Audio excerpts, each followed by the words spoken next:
To summarize YouTube videos, start by searching for a YouTube summary tool on Google.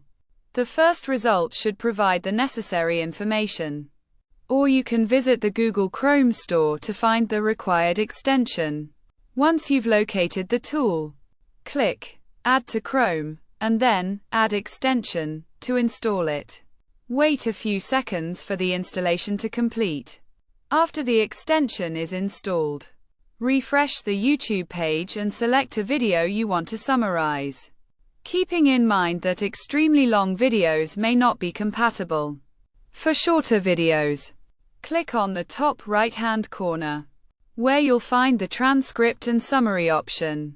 Clicking the drop-down will display the transcript, and then click on the logo to automatically redirect to a summarization page. The video will be summarized for you, providing a convenient and efficient way to quickly understand the content.